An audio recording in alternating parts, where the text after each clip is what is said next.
आज मैं आपके सामने ये बताने के लिए आया हूं कि कैसे कुचक्र रचकर, कैसे दुर्भावनापूर्ण तरीके से साजिश रचकर इस देश के बेटे, दिल्ली के बेटे अरविंद केजरीवाल को गिरफ्तार किया गया है। और ये कितनी बड़ी साजिश है, इसका एक एक करके आपके सामने मैं खुलासा करूंगा। जो मुख्यमंत्री दिल्ली के 2 करोड़ लोगों की शिक्षा के लिए, स्वास्थ्य के लिए, बिजली के लिए, पानी के लिए, माताओं बहनों को बस की फ्री यात्रा देने के लिए काम कर रहा है, उस मुख्यमंत्री को जेल में डालने के पीछे कितनी गहरी और बड़ी साजिश रची गई है, इसका एक एक करके आपके सामने खुलासा करूंगा। और दूसरी बात, ये शराब घोटाला ये शराब घोटाला दुनिया की सबसे बड़ी पार्टी भारतीय जनता पार्टी ने किया है। और इसके अंदर कोई छोटे मोटे लोग शामिल नहीं है, इसका भी खुलासा करूंगा आज। इसके अंदर कोई छोटे मोटे लोग शामिल नहीं हैं, भारतीय जनता पार्टी के शीर्ष नेतृत्व के लोग इसमें शामिल हैं। मैं एक एक करके बताता हूं आपको। एक व्यक्ति है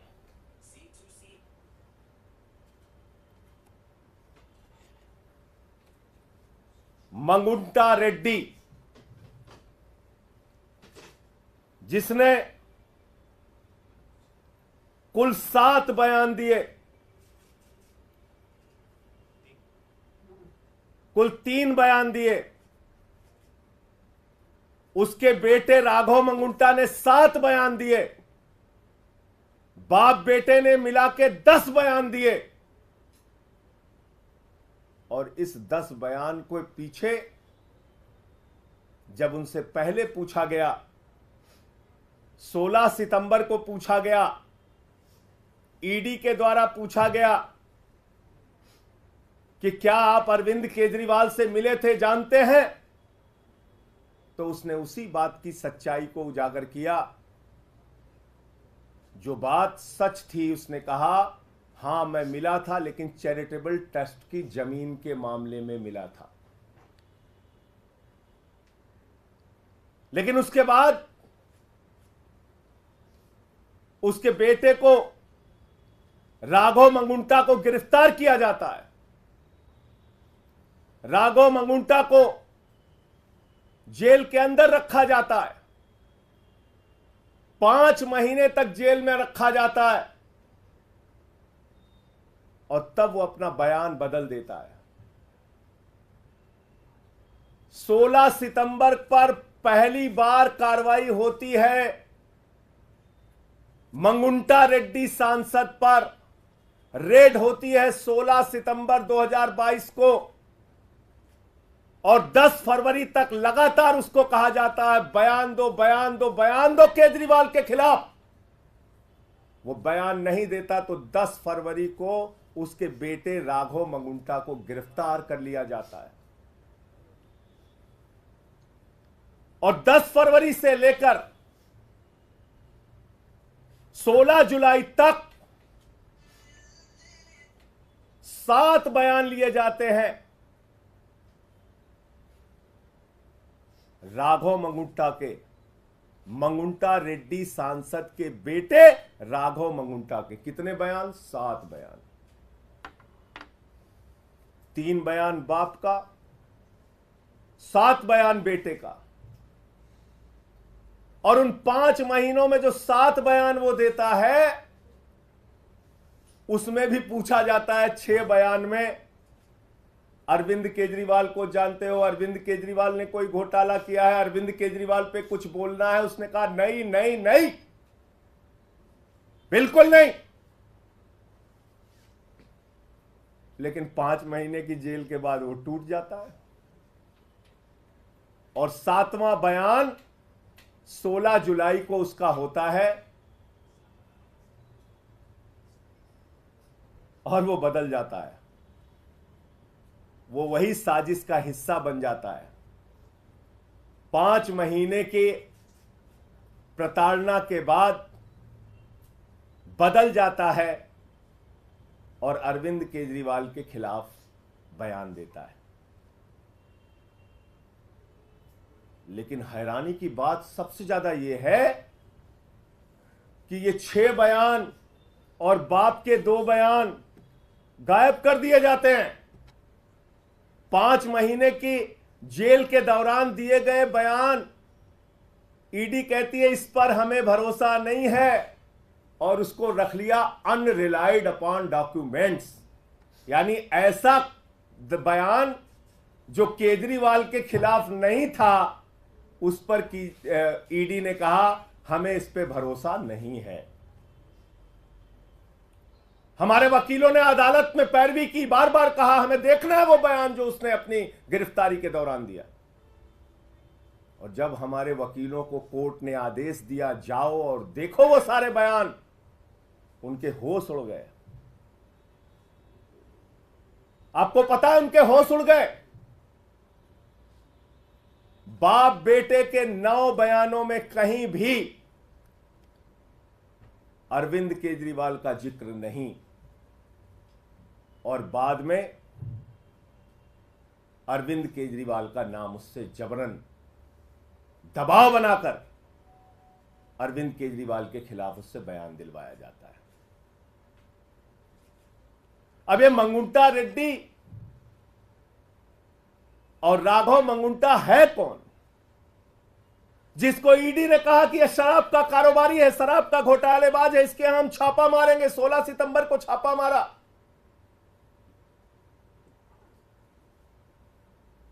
मैं चाहूंगा ये तस्वीर आप लोग जरूर ध्यान से देखिए। ये भारत के प्रधानमंत्री नरेंद्र मोदी जी के साथ गलबहियां करते हुए, उनसे मिलते हुए ये तस्वीर आप जरूर देखिए। ये है मंगुंटा रेड्डी सांसद, जिनकी तस्वीर है भारत के प्रधानमंत्री के साथ। यह है मंगुंटा रेड्डी जिनकी तस्वीर है भारत के प्रधानमंत्री के साथ। 16 जुलाई जब यह हमारे खिलाफ बयान देता है, अरविंद केजरीवाल और के खिलाफ बयान देता है, अरविंद केजरीवाल और आम आदमी पार्टी को खत्म करने की भाजपा की साजिश में शामिल हो जाता है, तो 18 जुलाई को इसकी बेल हो जाती है। 18 जुलाई को इसकी जमानत हो जाती है। आप समझ पा रहे हैं इतनी बड़ी साजिश। एक आदमी जिसको खुद ईडी कह रही है ये शराब का घोटालेबाज है, शराब का घोटालेबाज है, उसका क्या रिश्ता है भारत के प्रधानमंत्री के साथ? और इतना ही नहीं, आज की तारीख में वो टीडीपी से चुनाव लड़ रहा है और भारत के प्रधानमंत्री की तस्वीर लगाकर जनता से वोट मांग रहा है। मैं चाहता हूं वो भी आप दिखाइए। ये देखिए आप, इसको टीडीपी का टिकट मिला हुआ है, भारत के प्रधानमंत्री की तस्वीर लगाकर वोट मांग रहा है। जिसको भाजपा कहती है घोटालेबाज है ये, जिसको कहती है ईडी कि हम इस पे कार्रवाई करेंगे, हम इसको गिरफ्तार करेंगे, हम इसको जेल में डालेंगे, जब उसने केजरीवाल के खिलाफ बयान दे दिया तो वो नरेंद्र मोदी जी की तस्वीर लगाकर जनता से वोट मांग रहा है भारत के लोकतंत्र में। यह इस केस की सच्चाई देश के लोगों जान लो। आपके नेता अरविंद केजरीवाल के खिलाफ जो व्यक्ति बयान देता है यह है, और जो बयान छिपा लिया जाता है ईडी के द्वारा हमारे वकीलों के दबाव में, कोर्ट के आदेश के बाद जब वो बयान देखते हैं जाकर ईडी के दफ्तर पर, जिसको अनरिलाइड डॉक्यूमेंट में ईडी ने रखा है, यानी कि ऐसा डॉक्यूमेंट जिस पे भरोसा नहीं है, शुरुआती सारे बयान जिस पे भरोसा नहीं है, वो बयान जो उसने सही सही बताया था उस पर कह दिया हम इस पे भरोसा नहीं, उसको छुपा लिया, बोले छुप जाओ बेटा। अब इसमें एक और ये है मंगुंटा रेड्डी सांसद, और ये है भारत के प्रधानमंत्री के साथ उनकी तस्वीर, और ये है वो चुनाव प्रचार कर रहा है, टीडीपी से चुनाव लड़ रहा है, और ये है भारत का प्रधानमंत्री।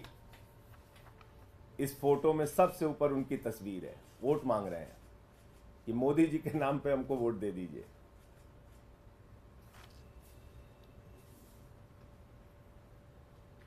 अब मैं आता हूं कि शराब घोटाला भारतीय जनता पार्टी ने कैसे किया। अब एक शख्स आता है शराब का कारोबारी, जिसको कहती है भारतीय जनता पार्टी घोटालेबाज है, घोटालेबाज है, घोटालेबाज है, शरद रेड्डी। शरद रेड्डी के घर पे 9 नवंबर को छापा होता है 2022 में।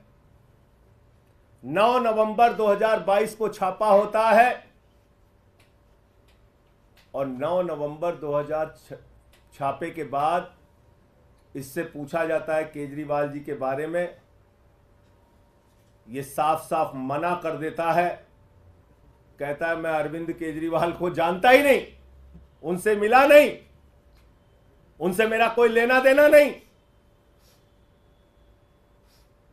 और इसके कुल 12 बयान होते हैं, 12 बयान। ध्यान से सुनिएगा, इसको बहुत जरूरी है, जानना जरूरी है कि दिल्ली के मुख्यमंत्री के खिलाफ कितनी बड़ी साजिश करके उनको गिरफ्तार किया गया। 9 नवंबर से लेकर इससे पूछताछ के दौरान इसको जो भी दबाव बनाया गया, इसने मना किया। फिर इसकी 10 नवंबर को गिरफ्तारी हो जाती है, 10 नवंबर को गिरफ्तारी हो जाती है, और 10 नवंबर की गिरफ्तारी के बाद इसने कुल 25 अप्रैल तक, यानी कि 6 महीने इसको जेल में रखा गया। इससे बार बार कहा गया बयान दो केजरीवाल के खिलाफ, बयान दो केजरीवाल के खिलाफ, इसने नहीं दिया। 12 बयान इसने कुल दिया, और 6 महीने के बाद जब इससे कहा गया बयान दो वरना जिंदगी जेल में सड़ जाएगी, बयान दो वरना जिंदगी जेल में सड़ जाएगी। अब वो कोई संजय सिंह तो है नहीं, वो शरद रेड्डी है, टूट गया। 25 अप्रैल को उसने केजरीवाल के खिलाफ बयान दिया।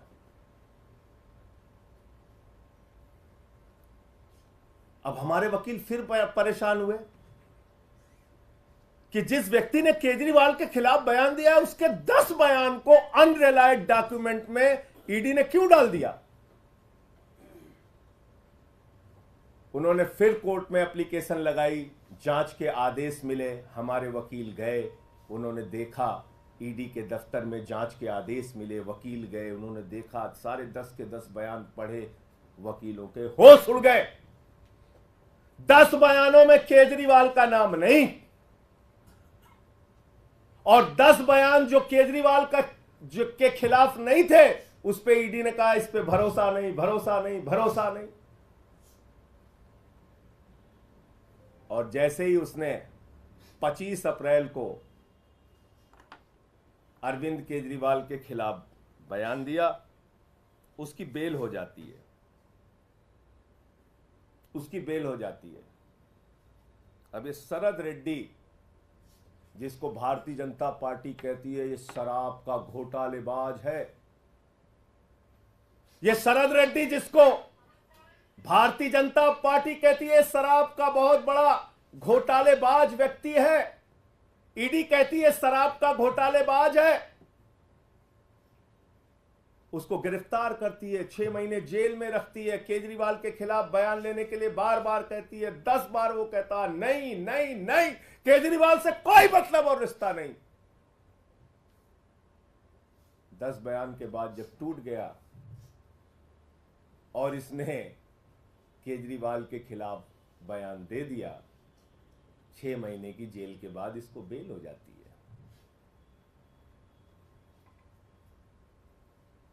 ये शरद रेड्डी कौन है? असली घोटाला शुरू हुआ ईडी के जांच के बाद। भारतीय जनता पार्टी का शराब घोटाला, और पहली पेशगी और नजराना भाजपाइयों को कब पहुंचा? 5 करोड़ रुपए का, 5 करोड़ रुपए का 15 नवंबर को पहली पेशगी और नजराना 5 करोड़ का पहुंचा, और कुल 55 करोड़ रुपए की रिश्वत, जिसको किंग पिन बताते थे, किंग पिन शरद रेड्डी, उस किंग पिन ने 55 करोड़ रुपए की रिश्वत भारतीय जनता पार्टी को दी। 55 करोड़ रुपए की मनी ट्रेल तो खुलेआम मिल गया, और वो मनी ट्रेल भी ऐसे पता नहीं चला, भारत के सर्वोच्च न्यायालय की कृपा से पता चला, जब उन्होंने कहा दिखाओ दिखाओ दिखाओ।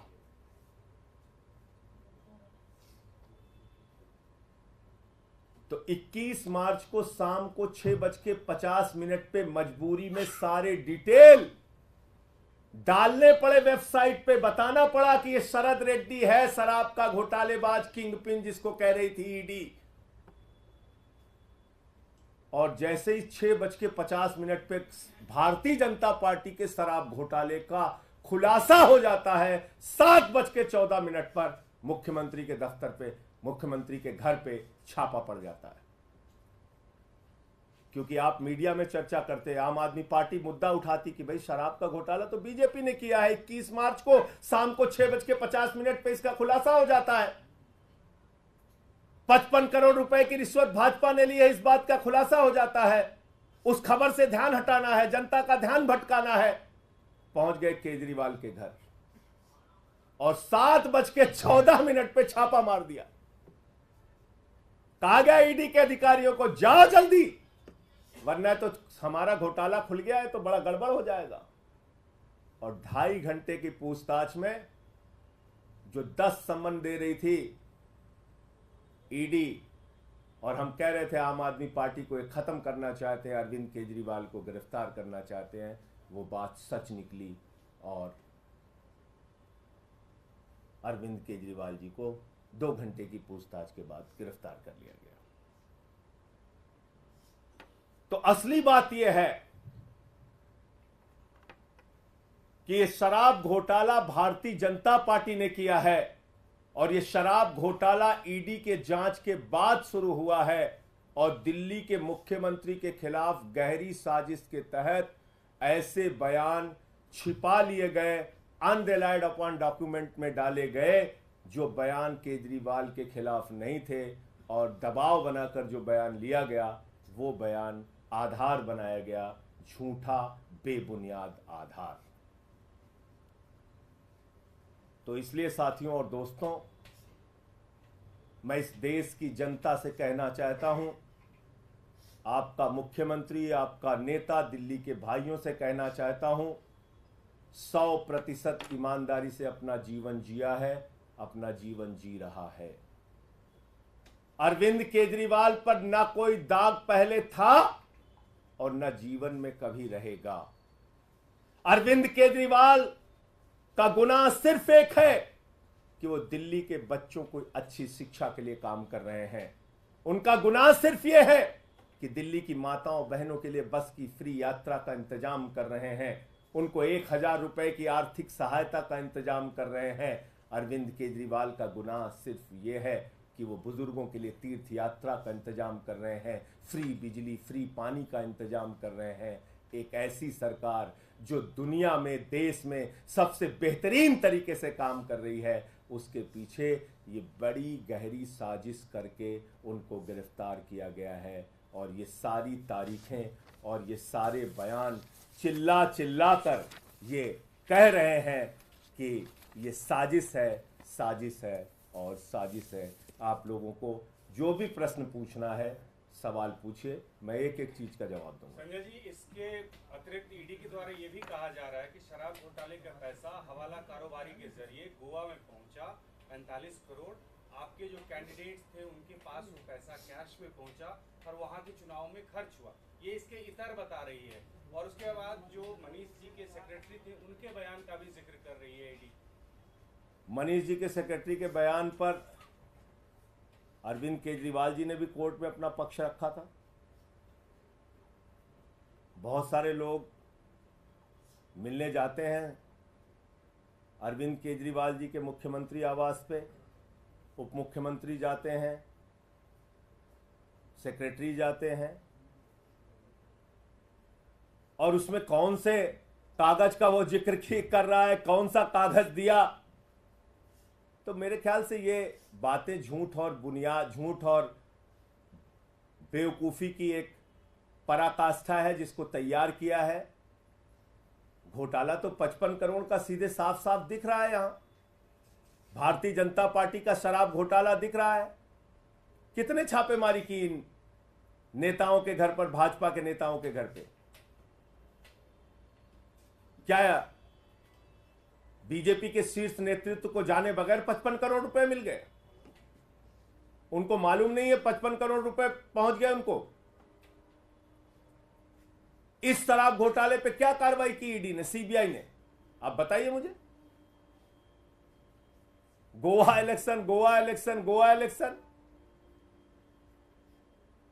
जब मैंने आपको बता दिया जिन लोगों ने केजरीवाल का नाम लिया, कैसे लिया, कितने दबाव में लिया, और पहले क्या बोला, बाद में क्या बोला, ये सारा कुछ बता दिया, तो उसमें गोवा की कहानी तैयार करो कि जो कोई भी झूठी कहानी तैयार करो, इसका क्या लेना देना है? और कोई प्रश्न?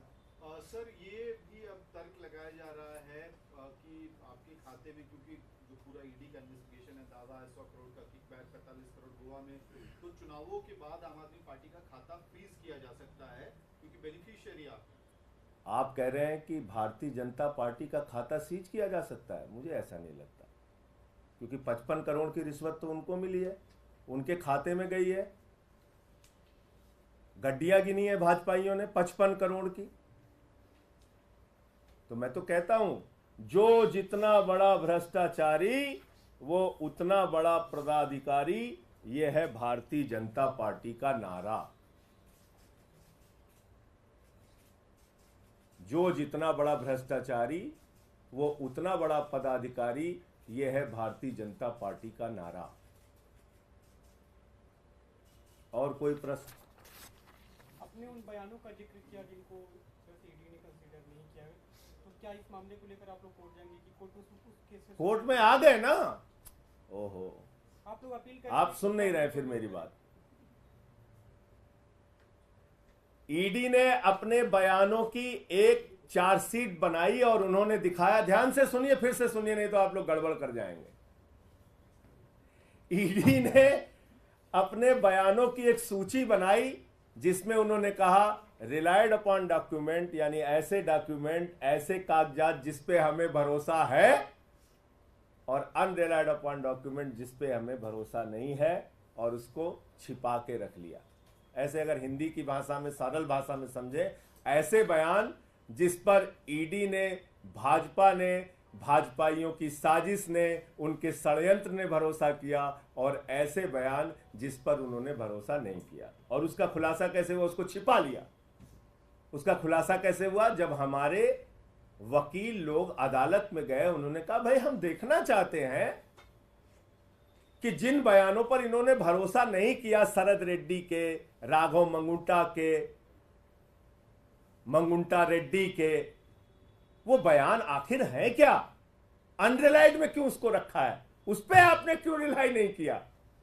तो पता चला उस पर रिलाई इसलिए नहीं किया क्योंकि वो शुरुआती बयान थे, और शुरुआती बयान में जब उसकी गिरफ्तारी नहीं हुई थी, या गिरफ्तारी के दौरान भी लगातार जो बाकी बयान लिए गए, उसमें बार बार उसने बयान तो दिया लेकिन अरविंद केजरीवाल का नाम नहीं लिया। और कुछ बयान तो ऐसे हैं जिसके तथ्य जब आप पढ़ेंगे तो आप हैरान हो जाएंगे। पूछा जाता है केजरीवाल जी से मिले, केजरीवाल जी को जानते हैं? नहीं जानते हैं, नहीं मिले। बाद में कहानी तैयार की जाती है। अब ये क्लियर हो गया, मैं फिर से दोहराऊं। सर, कल एलजी ने भी एक चिट्ठी लिखी है गृह मंत्रालय को, उसमें कहा है कि तमाम जो केस कोर्ट को भेजे जाते हैं आम आदमी पार्टी सरकार की तरफ से, इसमें शराब नीति वाला मामला भी है, गुमराह किया जाता है कोर्ट को, कोर्ट का वक्त बर्बाद किया जाता है। देखिए भाई, एलजी साहब कैसे काम करते हैं ये एक सर्वविदित सत्य है। वो किसी ऊपर के डायरेक्शन लेके काम करते हैं, उस हिसाब से अपना काम चलाते हैं। जो घोटाला रहेगा उस पे घोटाला। अब इस पे क्यों नहीं चिट्ठी लिखी एलजी साहब ने? 55 करोड़ रुपए की खुलेआम रिश्वत, रंगदारी जिसको कहा जाता है यूपी बिहार के भाषा में, रंगदारी खाई है भाजपाइयों ने। पहले नजराना पेशगी लिया 5 करोड़ का, फिर अलग अलग किस्तों में 55 करोड़ की रिश्वत ली। 55 करोड़ की रिश्वत बगैर प्रधानमंत्री की जानकारी के ले ली गई, बगैर नड्डा जी के जानकारी के ले ली गई, बगैर अमित शाह जी के जानकारी के ले ली गई। 55 करोड़ की रिश्वत, और रिश्वत तो छुपी हुई थी। वो तो सर्वोच्च न्यायालय का धन्यवाद दीजिए कि उन्होंने कहा तुम्हें जग जाहिर करना पड़ेगा कि कहां कहां से कितना पैसा खाया। तो बताइए, क्या एलजी को इस पे चिट्ठी नहीं लिखनी चाहिए कि एक शराब घोटालेबाज जिसको ईडी ने कहा कि वो किंगपिन है, ईडी ने उसको गिरफ्तार किया, उसने 55 करोड़ रुपए की खुलेआम रिश्वत भारतीय जनता पार्टी को दी। पूरी की पूरी भारतीय जनता पार्टी सर से लेकर पांव तक शराब घोटाले में डूबी हुई है। उस पर चिट्ठी नहीं लिखनी चाहिए एलजी साहब को? तो मैंने तो बता दिया अब आपको, इसमें कुछ डाउट तो बचा नहीं कि कितनी गहरी साजिश रची गई। और सवाल हो बताइए। इससे थोड़ा हटके कल देखा गया था कि सुनीता केजरीवाल जब पीसी कर रही थी तो 3 फोटोज लगे हुए थे भगत सिंह, बाबा साहेब अम्बेडकर के साथ केजरीवाल। सर, इसमें सवाल ये है कि भगत सिंह के ग्रैंडसन ने, यदवेंद्र संधू ने इस पे आपत्ति जताई है, कहा कि राजनीतिक पार्टियों को इस तरह से फोटो नहीं लगानी चाहिए, उन्होंने अपना जीवन देश के लिए कुर्बान किया। तो आप कह रहे हैं कि भारतीय जनता पार्टी का कोई नेता हो या देश का कोई भी नेता हो, मैं अपनी फोटो क्या देश के महापुरुषों के साथ नहीं लगा सकता? क्या देश बाबा साहब डॉक्टर भीमराव अंबेडकर जी के साथ, शहीद आजम भगत सिंह जी के साथ आप लोगों की फोटोएं नहीं होती हैं? लोग तो जाके शहीद आजम भगत सिंह की जहां तस्वीर देख लेते हैं वहां सेल्फी लेते हैं, उनके स्टैचू पे जाके सेल्फी लेते हैं, उनके साथ फोटो डालते हैं, नेताजी सुभाष चंद्र बोस के साथ फोटो डालते हैं, बाबा साहब के साथ फोटो डालते हैं। यहां तक कि अपने चुनाव प्रचार में भी नेता लोग फोटो डालते हैं महापुरुषों के साथ, क्रांतिकारियों के साथ। इसमें मुद्दा क्या है, सवाल क्या है, मुझे बताइए ना।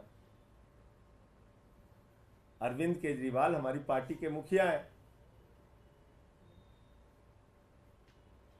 और उनकी तस्वीर अगर शहीद आजम भगत सिंह जी के साथ है या बाबा साहब जी के साथ है तो ये अधिकार हर एक नागरिक को है कि वो महापुरुषों के साथ अपनी तस्वीर लगा सकता है। इसका मतलब ये नहीं हुआ कि हम उनके पदचिन्हों पर चलने का प्रयास कर रहे हैं। इसका मतलब ये थोड़ी है कि हम अपने आप को दावा कर रहे हैं, अपने आप से हम अपने आप को बहुत बड़ा समझ रहे हैं। नहीं, हम उनके वो हमारे लिए अनुकरणीय है, प्रार्थनीय है। हम उनके पदचिन्हों पे चलने का प्रयास कर रहे हैं।